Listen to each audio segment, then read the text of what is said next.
We are so thrilled to be partnering with Hinge. Hinge is the dating app designed to be deleted. As you all know, I'm a huge Hinge advocate as I met my partner of almost 3 years on the app. Even before meeting him, Hinge was always my go-to app because I met more relationship-minded people here and had some great dates. Clearly, I haven't been on the app for a little while, but I re-downloaded it to check out some of the new features. One that stood out to me was the voice prompt, my best friend's take on why you should date me, where your friend can hype you up. Not only does this make the profile creation less daunting, but it's not always easy to see your own green flags. So to test it out, I asked Yue some fun prompts to get her take on what I could put if I was dating again. So the first one, how long have we known each other? What was your first impression of me and how has that changed? Julie and I have known each other for almost 10 years. My first impression of Julie was that she's very social, but I've learned that she has a lot more depth to her beyond the social butterfly that she is. My next prompt, what do you think are my green flags?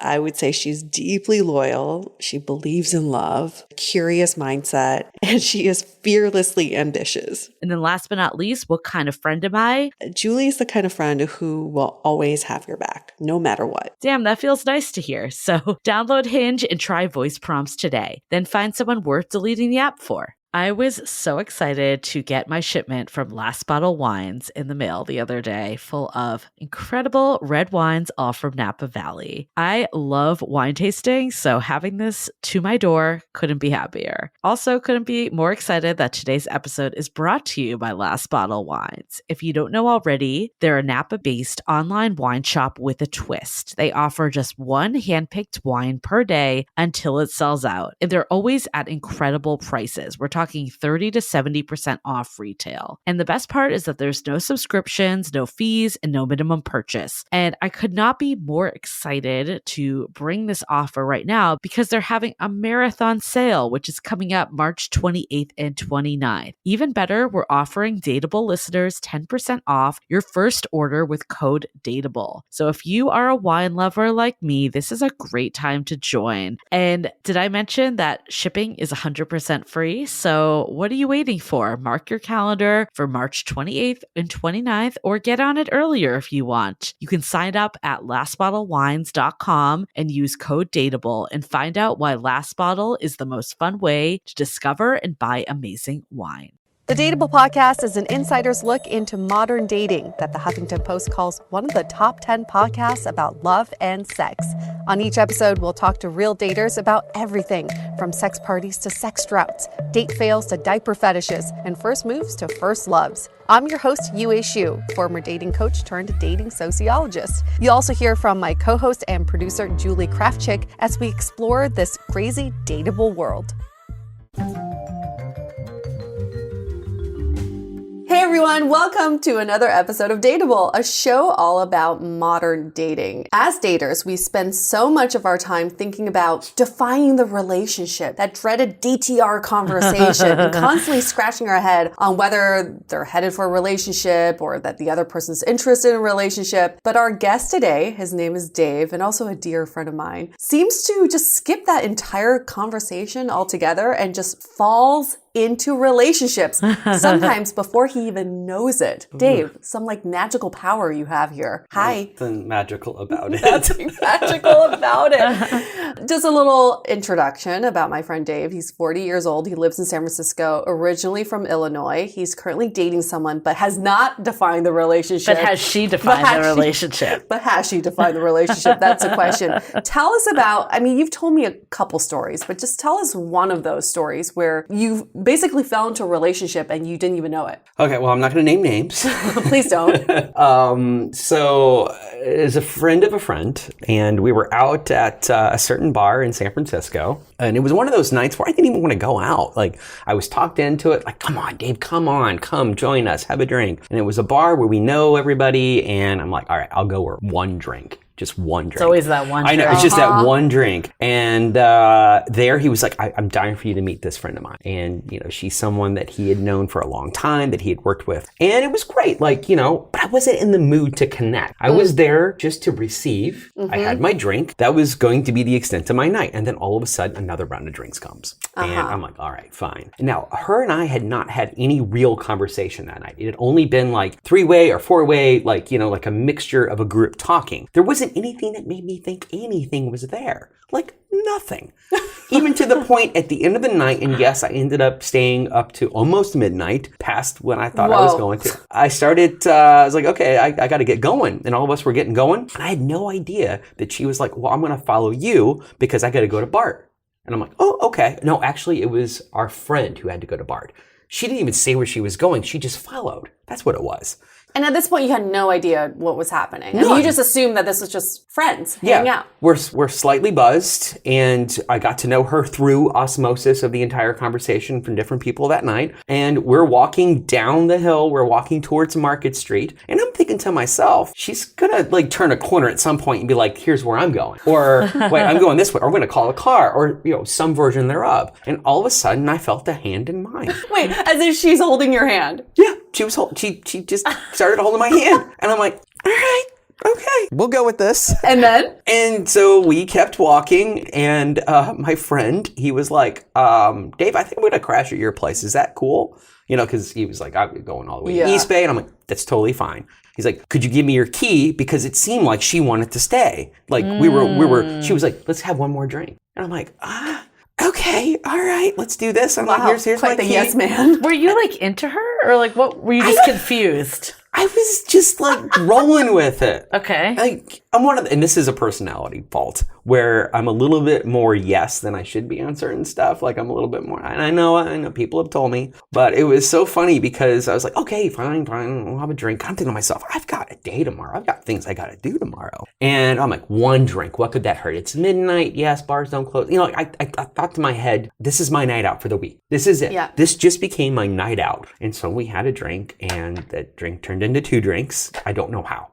I genuinely don't know how we ended up having 2 drinks. And we went back to my place. With your friend staying over. My friend was staying over. He was downstairs, and he was conked out on the couch, and her and I went upstairs. I don't know why. And then what? Just a little bit of kissing. And this turned into? Like a month-and-a-half relationship. So she stayed over, obviously. What was that conversation the morning after?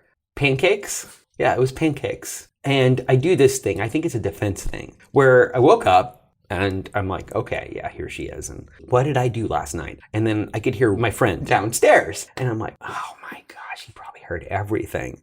Because you live in a loft. Because you were kissing so hard. Yeah, kissing so hard, you know. Sure.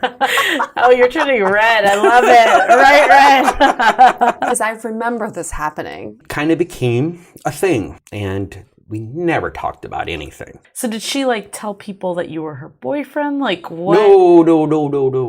Okay. Oh, no. But there was a point where she treated you like one because you were at a work function. Yes. And I think sometimes that is just a thing that there was a little not ownership. What's the word I'm looking for? A little like... Marking her territory? Yeah. Which trying to put words into her head because we never talked about anything. So how did it end? It hasn't, Julie. It's still lingering. It just faded. So you literally didn't talk about anything? Nothing. Probably towards the very end. And she even said, she was like, oh, well, we haven't really defined anything. I'm like, no, we haven't. We have not. Nothing has been defined. Nothing. Did you want to define something? Like, where were you? No, I did not. Were you into her in any way? I don't know. I don't. Now, granted, that was also during a very hectic work period of my life where I had an intense deadline. And I say a deadline that literally kept me up like night after night for a while. So I didn't have the headspace to probably like even like, okay, I need to take a moment and think about this and figure this out and talk to her. Like, no, like it wasn't on my agenda. I'm just so confused. Like, was she the one that like initiated with you? Like, how did this even like keep going if you were so like not involved in it? Like, okay, so that weekend, so that was like a Thursday, something like that. We went to an improv show. A friend of mine does improv. And so we went to that on Friday and we went and had a drink afterwards. And you invited her to the improv show. Well, it was one of those things where she was like, what do you, because I was already going to go. And I'm like, you can come with. It was very like nonchalant. Wait, when did you exchange phone numbers? The morning after? It's a really good question. So all of a sudden you guys are like texting all the time, right? Oh, well, when we went and had pancakes that morning and my friend went with us, pictures were taken and she thought they were cute. And so I think that's how the phone numbers, that's how it happened. Yeah. So is this like a pattern of yours or was this like a one-off? No, this is definitely not a one-off. This is why I needed Dave to come on the show because this has happened before. Perhaps. Tell Julie the other time that it happened. And so I'm in the film business. And so I do some of the things that I do. I meet a lot of people and they ask me for stuff to help. And so I was asked to help out on a campaign for a project. It was kind of weird in the sense that, I mean, I thought she was cute. She was definitely cute. Like, you know, she definitely seemed considerably younger. And I'm not someone who asked a lady, how old are you? Like, you know, and plus I wasn't even thinking in that area, like not at all. And then somehow we had a meeting about the project and the other person we were working with left. She stayed and somehow we went to go grab sushi. And then we were supposed to go see a friend's movie down in San Jose. Well, we looked at the traffic and realized, no, that's like the traffic we're not even going to make it on time. So she was like, well, hey, we could just go see, there's a movie theater on Chestnut. Let's go see a movie. That's a full-blown date. I wasn't thinking that. So I'm like, okay, all right. And all of a sudden, as we were walking to the movie theater, her arm slipped into like that little thing. Like, you know, like all of a sudden her arm is inside here. You're walking arm in arm. Walking arm in arm. And I'm like, you know, sometimes that's just a thing. You know, like I've had plenty of female friends where they are a little bit more like affectionate and open and it's fine. You know, I didn't think anything of it until we got into the movie theater and I realized, okay, we're holding hands now. So how long did this one continue?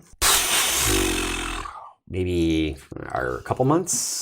Just so baffled. I'm so baffled because like, have you ever been in a situation where you've really gone after a woman? Like that you're like, I want to make this happen? Or is this just like personality traits? That's a super good question. I'm not sure I've actually thought too deeply into it, but there might be something to it. I mean, hold on.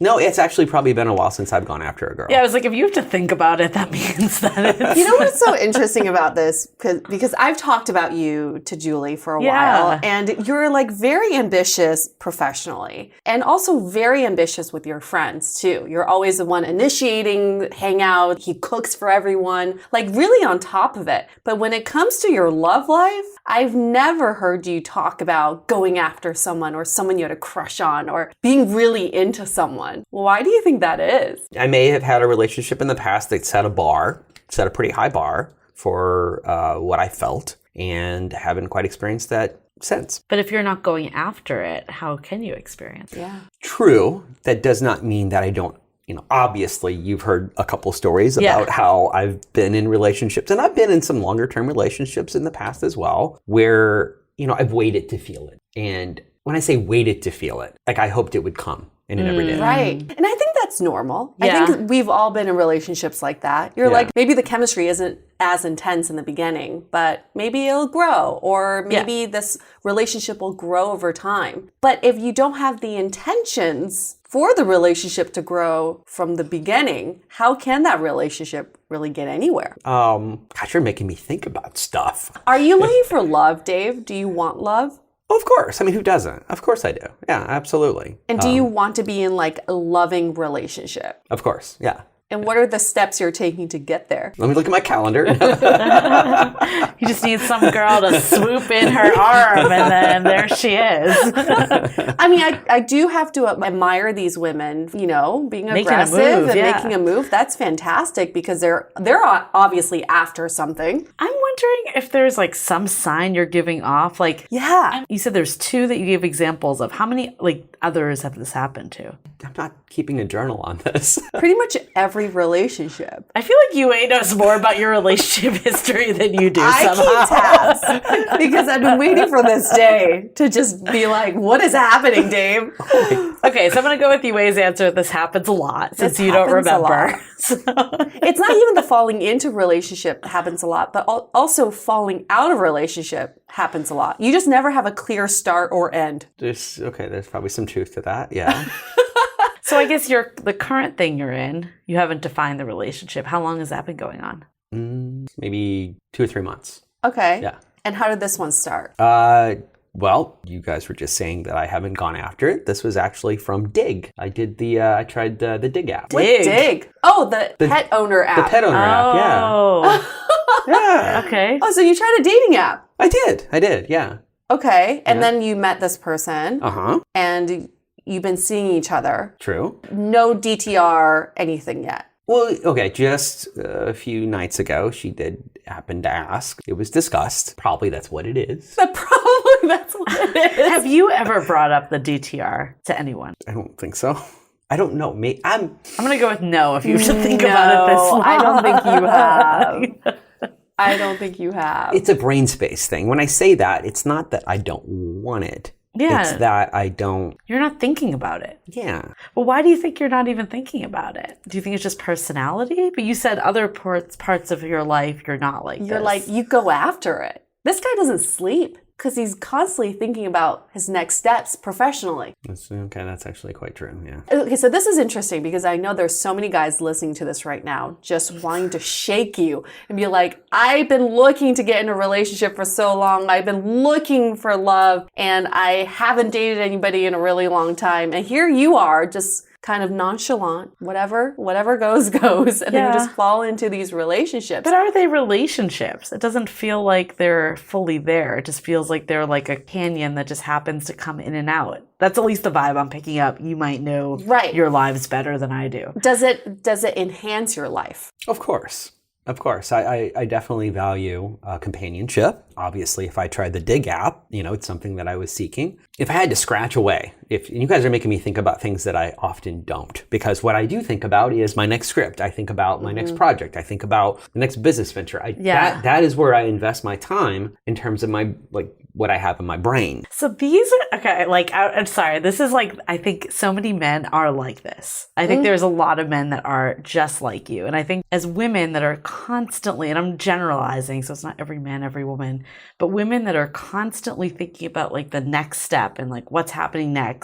And the guy that they're with might be enjoying their company, but they're not thinking about any of this. Right. Okay. Yeah. I see what you're saying. Any of this. And that, I've definitely been in relationships like that. And yes, I'm in a relationship, but they're not thinking about how do I move this to the next level? What am I going to do? How do I incorporate this person fully in my life and all this stuff? It's just when I see them and happy that they're around. It's very nonchalant. Yeah. Except I would say in those situations, because I've definitely been in those relationships, those men can have that relationship go on forever. Right. And be okay with it as status quo. You actually get out of these relationships eventually. So what causes the ultimate end of these relationships for you? It varies. I think it really boils down to they see how busy I am and the conversation comes up about how busy I am and making time. And it's not that I don't make time. It's that they see how driven I am on things that are not related to the relationship. Right. That's what I would guess, because I've definitely been there. And the reason I think a lot of times women are the ones to end relationships is because they're not getting enough, right? They feel like they're not getting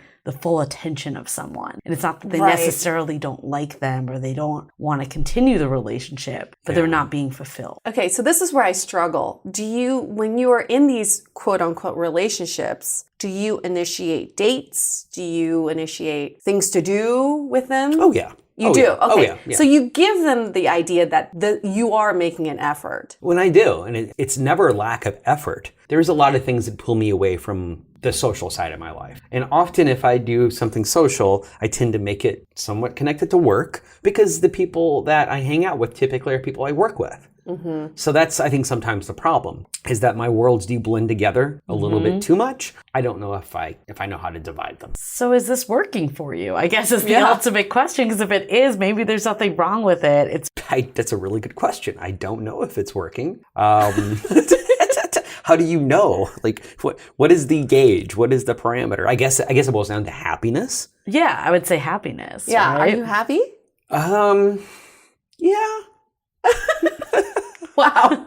Really enthusiastic. Yeah, sure. A warm body in my bed. God. Well, I if I had to be completely honest, I think a large part of me won't be happy until I feel like I've gotten to a point of success in my career that I can just take a vacation, for example. Like that. And I've kind of told myself, because I'm not someone who, I travel for work, and that is where I kind of like, that's my vacation. I haven't actually looked at a calendar and said, I am going to go here and I'm going to bring a book and I'm not going to do anything other than relax. I haven't done that in a very long time. And so I think that is kind of the bar that I'm holding for myself, that when I get to that point, then I can relax and then think about. But what happens if you never get to that point? Yeah. Because once you get success, you want more success. It's just like a never-ending cycle, right? Like, what's that point that you'll be like, okay, I'm good to find that person and prioritize social life? I'd like to think that I will reach a point where one success that, let's say I get a script optioned. Boom. All right. Then I'm taking a vacation. I feel like if you don't take me time, then you can't take time for someone else either. So the first step for you to get there is to take some me time. No matter how busy you are, no matter how much you're trying to achieve these specific goals, I feel like you're just like in a tunnel right now. I mean, I watched Game of Thrones. I took time for that. That's a commitment. That is. Do you want a relationship? Like, what are you looking for? Of course I do. Yeah. And there's even a part of me that thinks at some point I would like to have a kid. Okay. But do you think, I mean, you're 40, right? Like, do you ever think about what if you do get to a point in your life where you say, I've reached the successes I wanted. Now I'm ready for a wife or a kid or a real relationship. What if then there's nobody left? Like, do you ever think about that? I think about that. I mean, if that happens, it happens. I mean, I can't control, it's done spinning, whatever my life is when it's done spinning. And if I've done what I feel like I need to do in terms of like my career goals and my, what I gauge for my success, if there's nothing left, then that I tried, I guess. I mean, this really proves to what we've talked about before, where the fundamental differences between men and women are exactly you. Yeah. Men don't multitask. Nope. So they have to achieve these certain goals before they can think about the other aspects of their life. Whereas women try to cram it all in on the same timeline. Yep. And that's why there's so much miscommunication between men and women. Yeah. I'm just kind of envious that you just don't have these thoughts. I know. It's amazing to me. That you can just like get in and out of relationships and just like not have it even affect you. Well, no, I mean, I'm a sensitive person. I mean, I'm in the business of writing, about emotions. So yeah, I definitely have had some breakups in the past. There was that one relationship that I think kind of numbed me to a degree, that because I don't feel like I've come close to that yet, that I haven't been hurt in that way. It doesn't feel the same. When was that relationship? That was before I moved out here, about 11 years ago. So you were in your 20s. Yeah. I feel like that is also something common I've heard of. For sure. Men holding on to these relationships from decades ago and like not moving forward for whatever reason. Well, it's not that, okay, I'm absolutely over it and I've been over it, but I can't deny the fact that the way that, for example, she wrote, the way that we communicated, the language that we had, like this shared language, was something that I'd never experienced before that, and I haven't experienced since. I'm not saying that, I absolutely want that to happen again. In fact, if that happened again, I would probably change some of the drive in what I have in terms of my career. It would probably dial it back, because that would then fill, some of that time. It hasn't happened yet. And maybe this person that I'm with now, maybe that happens, but I'm also in a very weird career crux of where I've got to make some major decisions on the projects that I'm dealing with. Mm-hmm. And that's taken up a lot of time, which is not necessarily fair to a relationship. And I've been honest with this person about that, and she's very supportive of of it. Yep. So maybe give me 6 months and this conversation may be different. Yep. So we had a guest that was, she's 70. She's a widow. And she made a statement, and not that it's the same example as yours. You're like, how does this relate to me in any way? But like she made a comment that she can't compare new people to her ex-husband. I think probably like you can't find another person like that other person. Not that like there isn't someone else that's going to be good in a different way. But I think if you're constantly looking for someone that's just that other person, like that will probably never happen. Yeah. True. Also, Yeah. we had an episode about your gold standard, and we came to the conclusion that your gold standard is just a part of your memory. That person, if you met them today, is no longer that person you remember them to be. Right. Yeah. So you kind of just have to let them sit in that part of the memory and know that that's it, right? True. Like there's no standard for you to hold other people against, because it's really not fair to anybody else. No. What is interesting about what you said about this previous love is that she made you feel in a way that you don't think that someone else could ever make you feel again. Oh, no. It's not that. I do believe that can happen. And I'm open to it. It hasn't hit me in that way since. And I would love for it to happen. I would love to feel that way again. Because, when you feel that way, you're like, you're on top of the world kind of thing. But don't you think with your previous relationship, you were also different? You gave an energy that was different than what you're giving now. True. And that's probably why you received that kind of love back. Like someone that's in it. Like I feel like that vibe, and I'm just judging from this conversation, it feels like you're so removed from the situations that are happening. Like you're a writer, right? Your story with the girl holding your hand could have been the most romantic story if you had framed it as we were into each other and didn't know this was going anywhere, and then she slid her hand into mine, and there we were, two mere strangers walking down the street holding hands. I mean, that's lovely. But the way you framed it was, I don't know what's going on. She just put her hand in my hand, and then we were holding hands, and that was it. Like, that could have been a very romantic gesture, like, too. I can't tell if you're into these people, Yeah, not into them. can't. Like, I just have just thinking if I was dating you, I'd be so fucking confused. Yeah, right. Like, think of Do right you now. like me even? Yeah. I mean, I don't know if you might step it up more for them outside of this podcast, but I agree. I mean, it's entirely possible that I'll just pick that night where she slipped her hand into my hand. It was genuinely because I didn't look at her that way. And it wasn't that I wasn't attracted to her. I wasn't there for that night. I was there to hang with friends, and I was not looking to hook up. you compartmentalize a lot. Yeah, Is that you're really true? good at that. Do you That's feel how like you can get shit done. Yeah, it's not a bad quality. It just feels like you have definitely very different tracks for different things. Well, I also work with a lot of different people in different aspects. So I do have to, I have to be this way for this group and this way for this group. Yep. And so I do that, and I guess I do that sometimes for a relationship. I just love getting guests on who are like Dave, who are kind of like falling into relationships, compartmentalized relationships. And then we have other guests who come on and that's all consuming in their life. It's all about relationships. I want to find a girlfriend. I'm going on as many dates as possible. Jason, our season opener, was talking about how he went like on 100 first dates and he had like thousands of matches on Bumble. So interesting. It's just yeah. it is really interesting the type of, just the differences between you and this other type of person. Wow. Like there's a lot of people that really prioritize dating. Yeah. Like make it a second job. And we don't know what the right answer There really is. Like, is no right You could answer. say that the person that is dating like it's their job knows what they're looking for. So they are like going after their future, right? And then you could also say that they're putting way too much emphasis on it. And then as soon as you don't put as much emphasis, that's when good things come. So it's really hard to say what the right approach is. Maybe there isn't a right approach. It's just what works for you. Well, I'm also of the ilk where I don't believe a relationship actually defines who I am. I believe it complements, but it doesn't define me. So I don't seek something unless it has a chance to define me. My career can define me. So that's... You go after I do think a lot of more. men think like that too. Yep.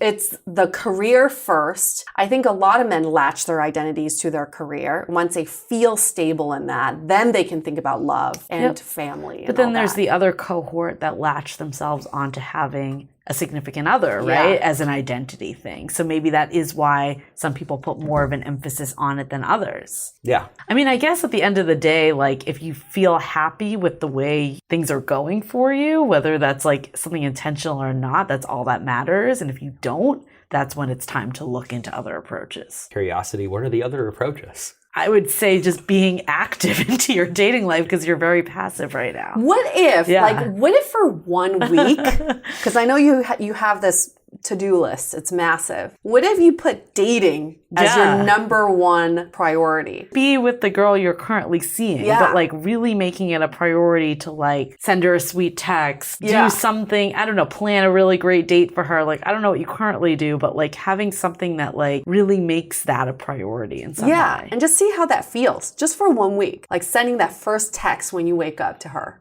I've done that before. As I look at my phone. Let me prove it to you. It just doesn't seem top of mind to you. It's not that it's not top of mind. It's that there's a lot on my mind. Then when I wake up in the morning, the first thing that I think of is what's my first meeting for the day, or what's my first thing that I got to get done. Now, granted, the job that she has, like we're not necessarily morning people in the sense that where it's like morning stuff. It's more like check-in in the afternoon, and then we have a good hearty talk. So you feel fulfilled? Yeah, I mean, Does she feel fulfilled? That's the question. You'd have to have her here. I think you could also ask that question. I mean, like, that's the other piece. Like, it feels like there's like a lack of communication. You said that before with the other woman, like, you guys just didn't address anything. Pancakes? There was no conversation of getting in or out of it. Like, it just faded. Like, is that a theme, or is that just like a one-off with her?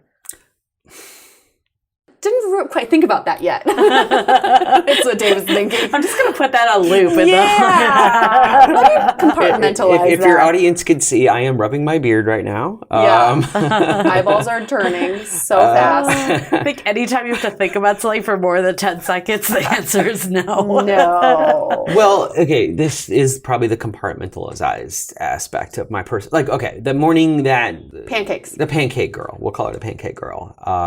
I woke up not clear about what exactly had happened or what that meant. And so I'm a goofball. Like, I'll joke around. And so my first thing was I called out to my friend downstairs, realizing it's probably awkward. I may have to apologize to him later. I'm not quite sure what he heard, or maybe hopefully he was just passed out. The long story was I felt bad. Yeah. And I do that where I feel bad that he was affected by something that I did. And so with that, also feel like I needed her to feel comfortable because I don't really know her. I just met her last night. And so I'm like, hey, pancakes, everybody. And so I made a joke out of it. And so guess what? The three of us went to go get pancakes. We had a lot of fun having and joking about pancakes. And there's nothing wrong with that. I don't think you need to like have a super serious conversation the moment you get up from a one night stand. But I'm saying the fact that it didn't happen anytime in the relationship, that's the part that I'm a little baffled on. I guess what I really want to do is speak for the women who've been in this situation and ask you, what are some signs that a woman can look for if the guy's not really into it, right? Or are you into it? Well, that's just how you show it, right? Right. I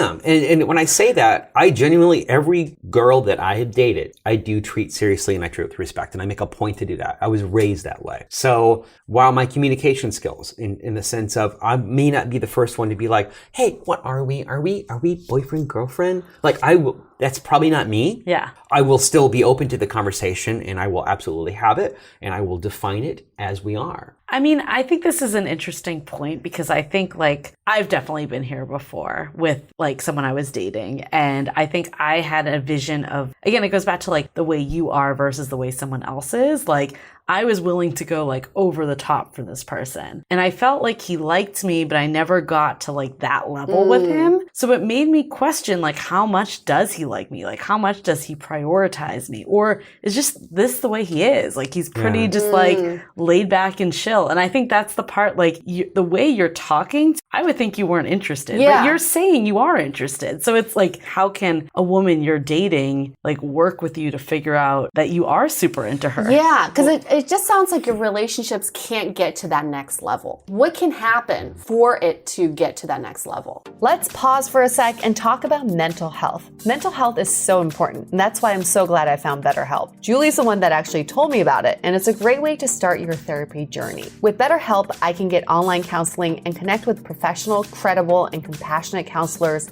in a safe and private online environment. BetterHelp's counselors specialize in depression, relationships, trauma, and many other areas. Everything stays confidential, and you can always change your counselor. With over 3,000 U.S. licensed therapists across all 50 states, and your choice of communication modes, including chat, text, phone, and video, BetterHelp has made it easy for me to find help, and it's just nice to know I don't have to go through anything alone. BetterHelp is also quite affordable, and for Dateable listeners only, get this, you get 10% off your first month with a discount code DATEABLE. You can get started today. Just go to betterhelp.com/dateable, fill out a simple questionnaire to help assess your needs, and get matched with a suitable counselor.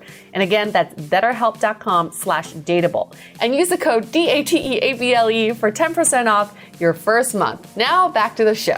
What can happen for it to get to that next level? I suppose that there's probably a dampener attached to how I am in relationships, and that dampener is how busy I keep myself and everything else, where it dampens it. Like my energy, like you have so much in your tank to deal with, like, you know, whatever's inside of you. And so because I invest so much through 12 hours of the day or whatever I do, where it's like, what do I have left? Right. And I do give what I have left. And there are plenty of times, and even in this current relationship that I'm in, where I've been honest with her, like, we're going to hang out tonight and we're supposed to go out and have drinks with friends. And I'm like, you know what? Can we just sip on some wine and watch Netflix tonight? Because that's my energy level. Yep. And she's cool with it. So I'm all for career. I'm very career oriented. However, I think there's like the saying, right? That's like, on your deathbed, are you going to think about like the extra hours that you've been clocking? Or are you going to think about like the people? The loved ones. Right. Like, what happens if all you do is career and the romance and love doesn't end up happening again? Will you feel fulfilled? You sound like my dad. Chatted before this. My dad has been on me about this. God, I hope he doesn't listen to this, because he's going to be like, yeah. I have his email. I will send it to him. No, he will not listen to this. But I hope so. The problem for me is that I gave up a lot to do this career. I gave up a lot because I believe in it, and it's something that's been inside of me, and I wish that I had started this earlier in my life. But I grew up in an area in which dreams like this were just not like, no, why would you do that? Go get a job at the factory because the factory's hiring and they pay good and 401k and all that. Like, no, I went after it. And if I fail at this, I can't fail. So that is part of the drive, is that I cannot fail at this. This is why my waking hours are spent, finding the next path or working on things that I've already worked on to get them there. Yep. And that does not discount the fact that you read some of my scripts, and I'm a romantic sap at heart. Yeah, like, I do believe in love. Yeah. Like, I genuinely do. He wrote a movie about the woman that he was in love with. Yeah, I kind of did. Why do you think that you compartmentalize relationships separate from work? The right partner could possibly enhance your career and help you achieve those dreams and goals. Have you ever thought about that? I have, and I do, because I don't want to be a selfish lover. I don't want to be where it's about my career and not yours. So I want to make sure that whatever I give, like whatever she gives, I can give back. And so that's why sometimes I catch myself dialing back. I don't want to be in a situation where they're just doing everything for me and then I'm not doing anything for them. Do you think that's something that you could just communicate? Like, I think what you just said was very endearing. Like, that passion is really attractive into someone, right? Like, is that something you could communicate and make sure that you're on the same page of them not feeling that way? And you're absolutely right. And that's something I know I need to get better at. And part of it is that once we talk about it, then it's out there. Then it has to be addressed. And then that becomes like the crux of that relationship, because we had that talk. And now, will Dave give what he needs to give? Will she match that? And then like all of a sudden it becomes about like what we talked about. So yeah, sometimes it is easier not to talk about it and figure it out as you go along. But isn't that any relationship? Like you stating your needs and someone coming back with it? Yeah. And then that's something, yes, like I said, I need to get better about. I'm not the best about having those conversations, but I'm always open to them because if they come up, then guess what? We're going to have them. But you're open to other people bringing You're it passive, up. yeah. You're very passive in that way. But what if there's a way, like, this is why we want you to do this experiment. What if for a whole week, you're the one initiating these conversations, putting love first? I think about my ideal partnership is I don't want to marry or date someone in my industry, but I want to be with someone who can enhance my career because they may give you ideas that you never thought of because you're just so in your own industry, right? So two people could actually feed off of each other's energy and help each other's careers rise to the levels that you both want and still be in a great relationship. I agree with that. I think, I love being inspired by a relationship. And that is something that I haven't been in a very long time. And that is not to discount the people, the women that I've dated.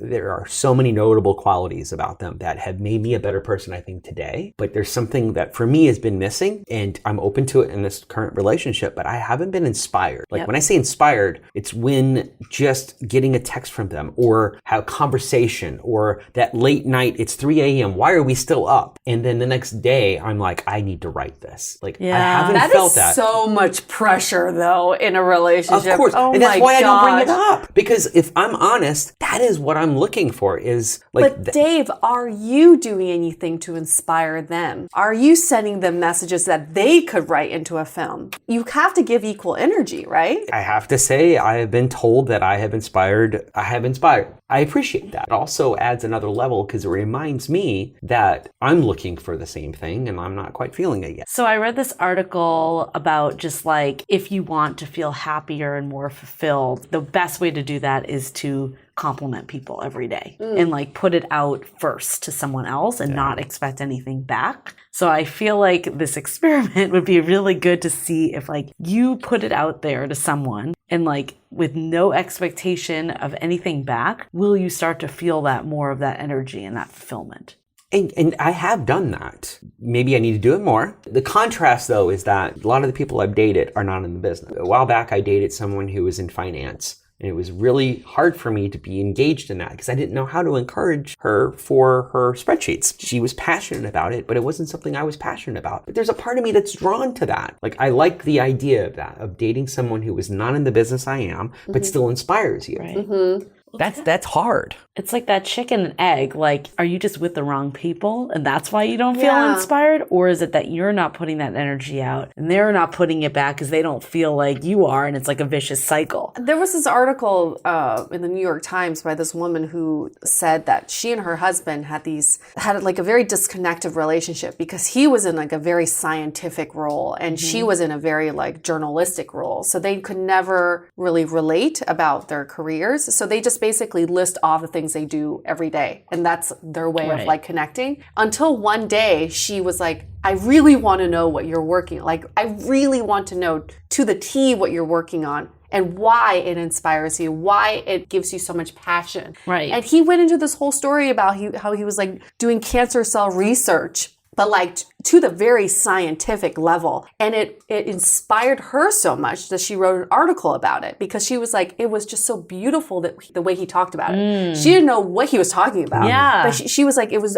almost artistic the way he was talking about it. And it became a movie. And like in her head, it became this film. So I think even someone who works in finance, even though you think it's spreadsheets, maybe there's something very beautiful and therapeutic in what they do. It's not what they're doing, it's how they're doing it and how they describe Maybe they're telling a story with their data. Just like you tell a story. Right? I mean, it's the same. They probably also feel the same pressure with dating someone who is artistic, that they probably feel like they need to be more inspirational, more creative. When everyone has that passion inside of them, you're the artist. It's your job to get that out of people. That is what you do in life, that you tell stories to inspire people, to ignite something in them. So why can't you do that in relationships too? That's probably because I need to take a step back and listen to the inspiration. But listen, I've been told so many times, Dave, you're a great listener. And I feel like I am. I definitely I will listen to somebody and I will definitely do my best to give them whatever wisdom I feel like they need in that moment.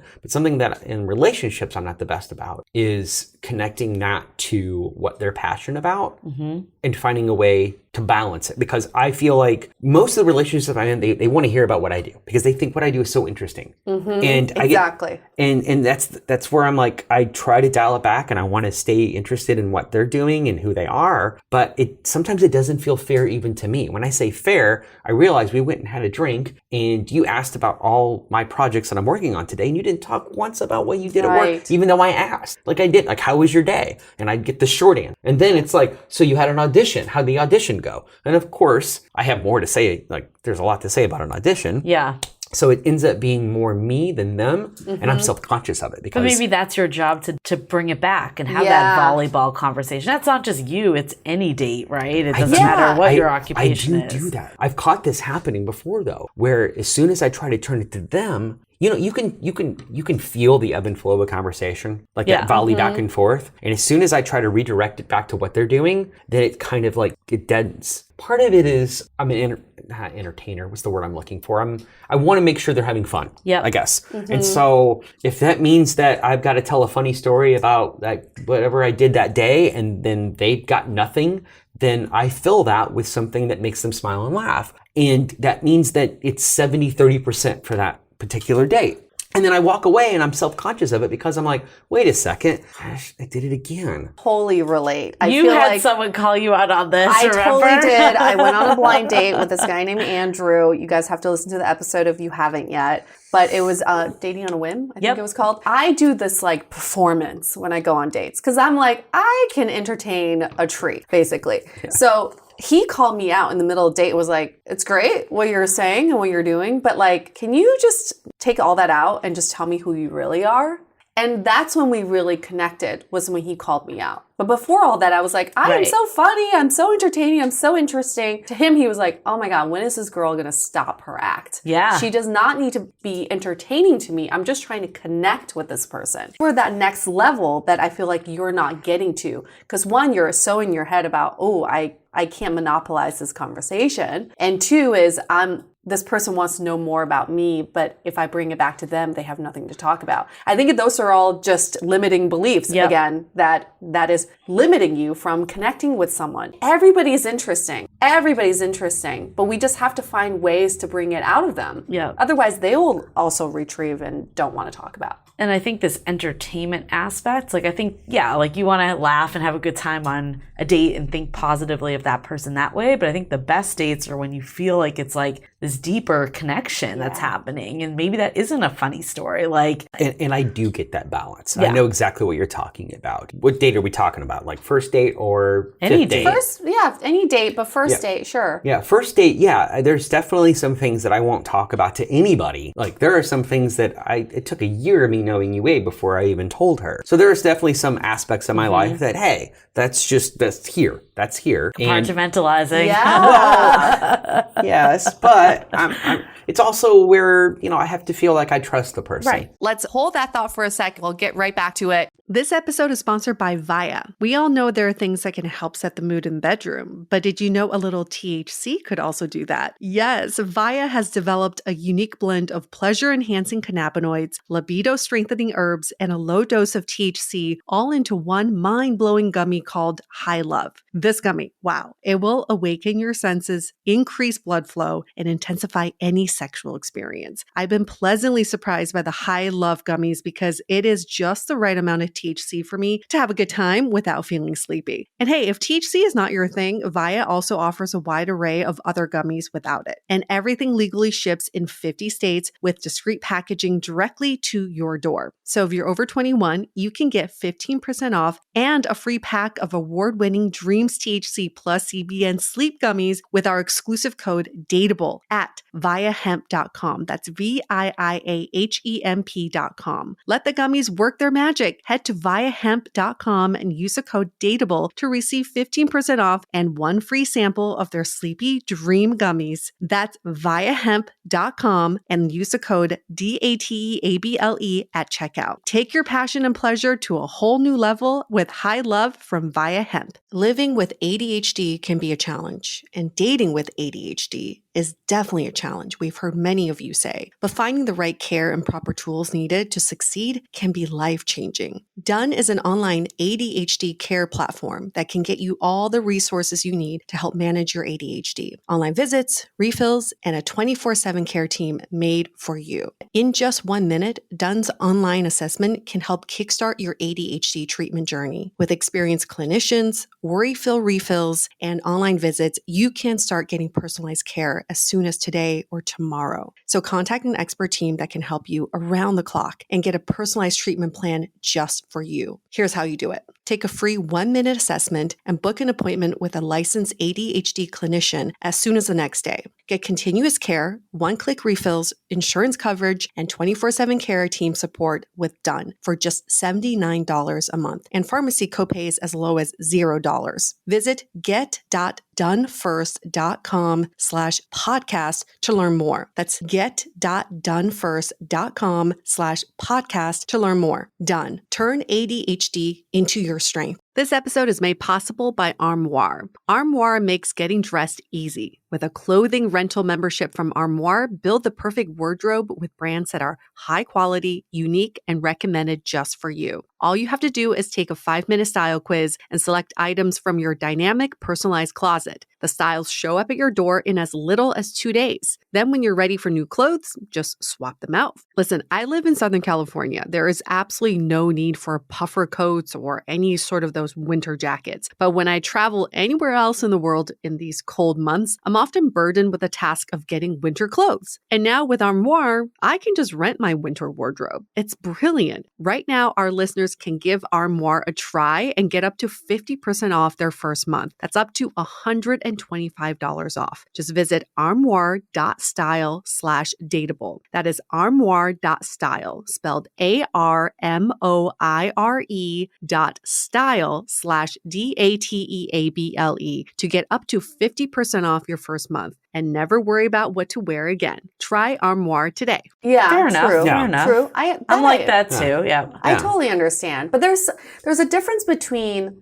like sharing and then collaborating. Yeah. So this is the thing that I found in my relationships. I used to share my projects a lot. This is like a show I'm working on, or this is a script I've been looking at, and I just share it, like, just to tell them what I'm working on. But I've realized the connection comes from collaborating. I've been working on the scene. I'm just saying, if I were to write a script, like, I'm working on the scene, can you give it a read and tell me what you think? I remember I did this with my ex years ago. I had a script come back to me that I was really excited about, and I gave it to him and I said, can you just like mark up everything, all your thoughts? And it was so exciting for him because he's never seen a script before. He was like, this is awesome. And then he brought in his own experience into it. We had just like such a great time collaborating on the script, although he's not in the industry. I totally have that same situation as well. Yeah. Like, what was your situation? Oh, like, I remember with my ex, like, I was like debating if I should like continue the startup I was running, and he had no affiliation to startups at all. By me reaching out to him and getting his opinion, that was like when things went up a notch. Like,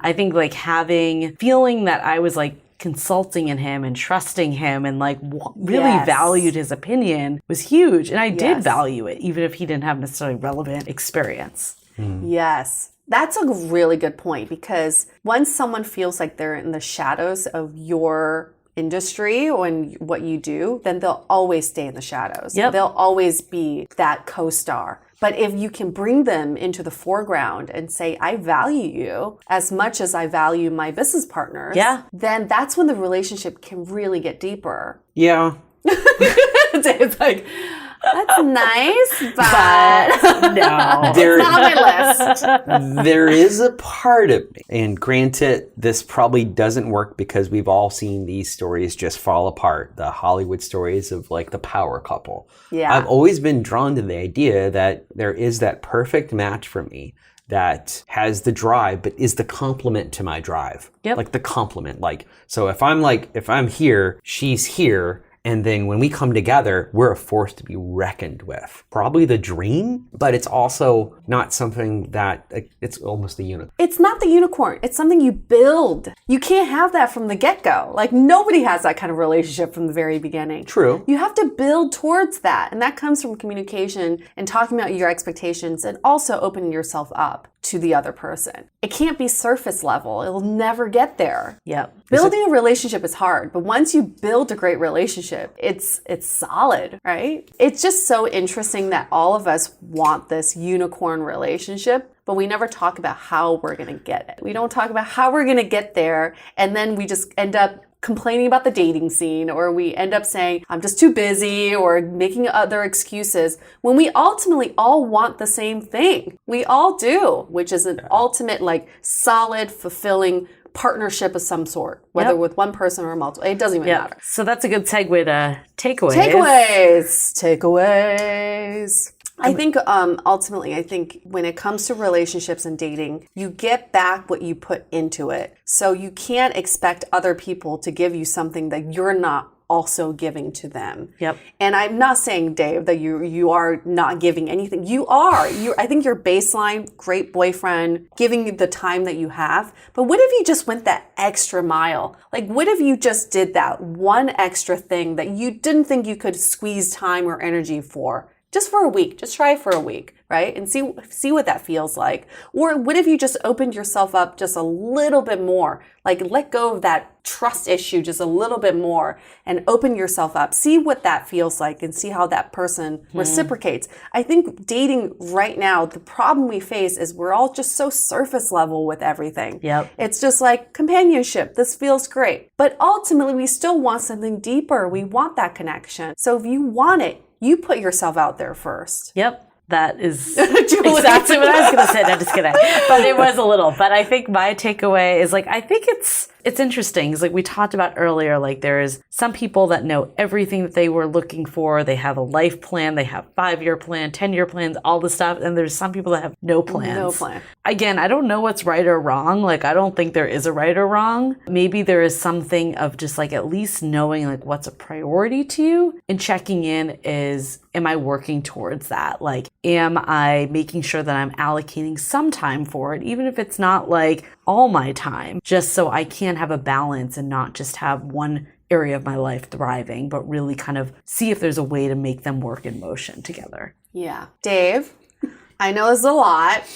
I know you didn't come on this show for us to identify a problem. I don't think this is a problem. I think it's more of like, let's be curious about why this is happening. Yeah. Like, this is why this is a pattern. And then what are some ways that you could try and experiment with different tactics just to see if there's a different outcome? So, like, what is something that you've been thinking about just from our conversation? Maybe I shouldn't be dating. But ultimately, I think that's an okay conclusion to come to, right? Yeah. Maybe you just think, yeah, maybe like I'm just not at a point where I should be dating right now. And that's okay. I don't think that's a bad thing. We're not trying to break up your No, relationship. I'm not trying to break up your relationship. But also, I think in the long term, it's more fair, you know? So if that is where you land, then that's where you land. Yes, I know. I need to dial back on the work and make more time for personal relationships. You know what? That goes for friendships too, where I tend to combine the things. I think my other takeaway is like kind of pulling out the passion, like we talked about. Like, I love this idea that like for so long I had fixated like, oh, I want someone to have this career and that career. And then I kind of just like was like, no, I don't really care at the end of the day what their career is. I just want them to be passionate about it. Like, I want them not to just go to work every day. It's something they have to do, but like really be excited about what they are doing. And I think like we've talked about it here, and like I've experienced this too, is like I don't necessarily care what they're saying, but it's like the way they're saying it. So is there a way that you can either present that to your partner or have them pull that out of you somehow? And I think that's where you like can form a bond over not necessarily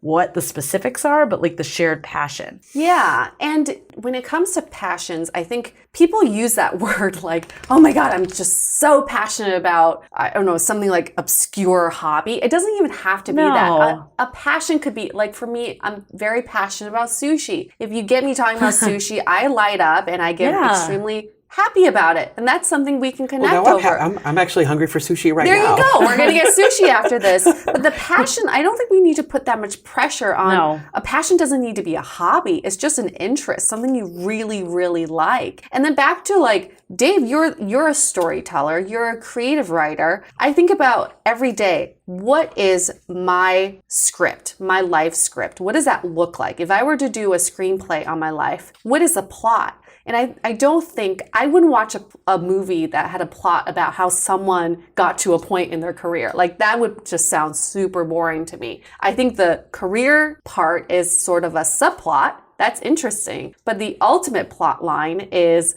how this person found a very fulfilling, connected, deep relationship. That's the plot I want to go after. So when I write my own screenplay, that's every day I feed into that plot. Well, also, speaking of that, I think a plot you probably wouldn't want to watch either is just someone that just happens to fall into whatever gets thrown at them. You want to see that person go after something, like whatever that is. Like you want to see that, like that passion, right? It's like that energy and passion and like just kind of going with the flow and being like, I could take it or leave it. Like, isn't that passion? Yeah. So I need more passion in my life? No, you are passionate. You just need to show it a little more. You're passionate about work. Like the way you go after your work projects. What if you did that for like a girl?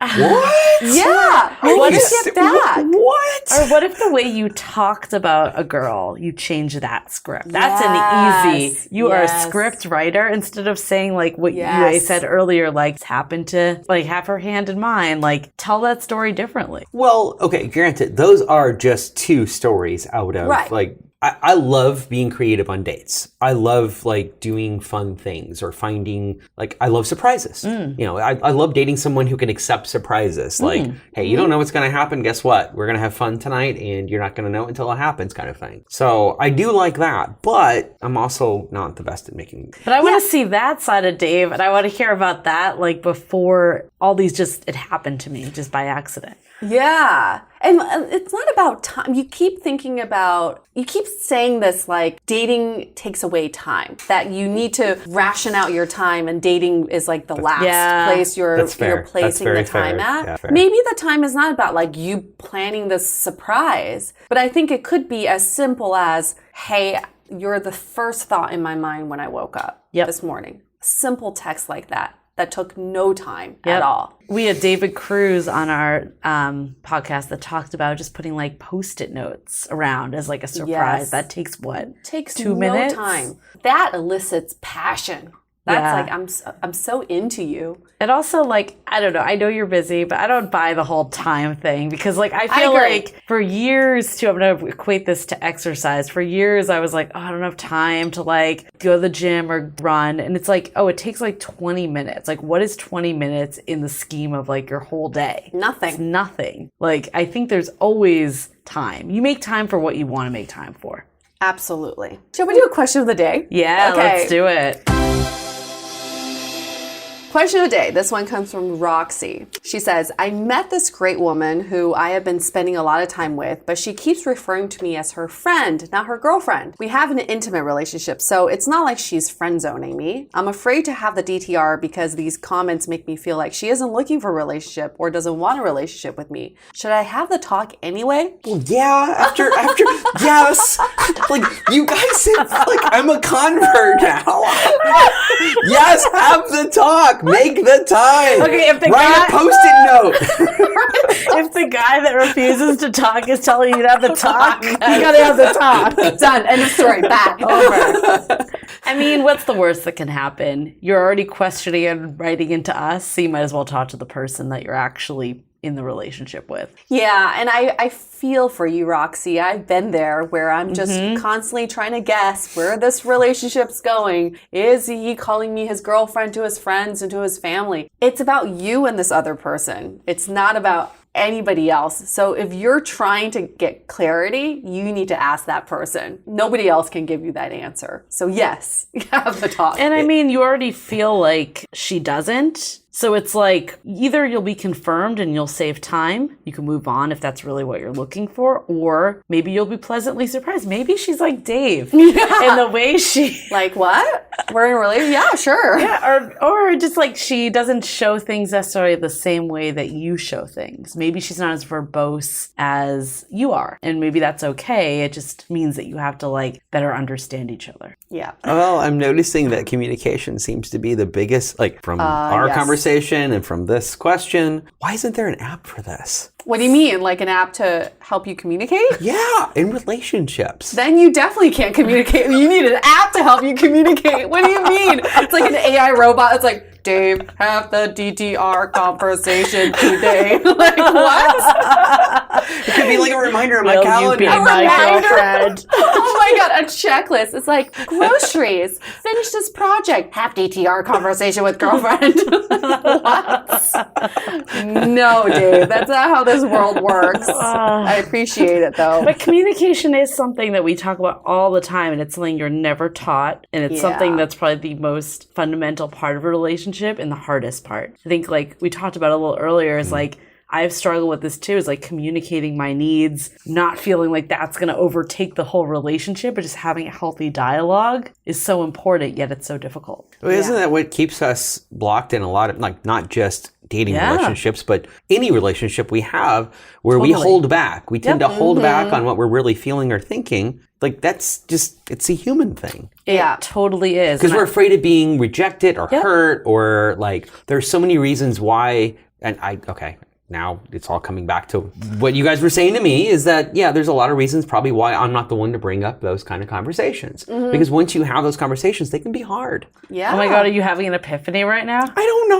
Do you want to have a conversation? Do you want to practice on us? Is that a Kleenex right there? Many. I have a Costco-sized Kleenex box just for you. We bought it for this occasion. Listen, before we wrap up this episode, I do want to give a shout out to the two women you mentioned in your stories. I don't want them to be portrayed as roadkill because I have to say I've been there. I've held a guy's hand thinking that this was going somewhere, and I've done all of that too. I don't want these women to be portrayed in a way that we're mocking them or making fun of them. It's just, of course not. We're just talking about these stories in a way that how they happen from someone's I think perspective. it's awesome that they went for it. And I am still convinced that Dave is giving some sort of cue that gave them that, he doesn't know. Green light. He does have like a twitch, like he is winking at you sometimes, but he's not really. What? You're so unaware of everything that's happening.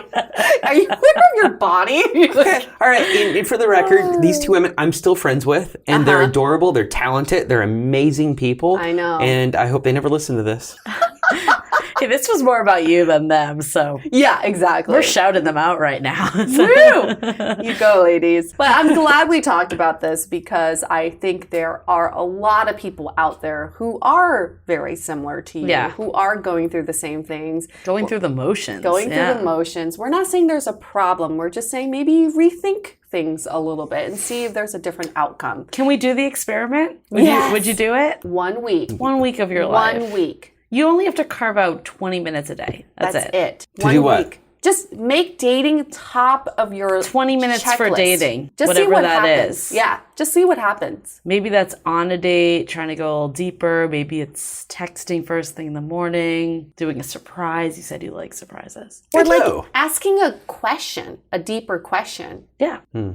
That would be kind of interesting. Okay. Maybe 5 minutes is for self-reflection. Yeah. Whatever that means to you. But I think you get inspired by words. So maybe if you just put it down on your checklist of things to do, if you wake up in the morning and the first thing you see is 1, dating, just see what that inspires you to do. Or love. Put love as number 1. Yeah, just see what that inspires you to do. Whoa. Rewind. You just used the L word. But maybe don't be so scared, Dave. That doesn't mean it could be love in so many other ways. Yeah, it could be like reaching out to your parents or like best friend. It doesn't even have to be romantic. Yeah, we're just talking about relationships in general. It doesn't have to be. I don't have a problem. I talk to my family every day, so I don't have a problem with that. But let's just see like what love. Just putting that word out there. Okay, all right. See what that inspires you to do for a week, 7 days, Monday through Sunday.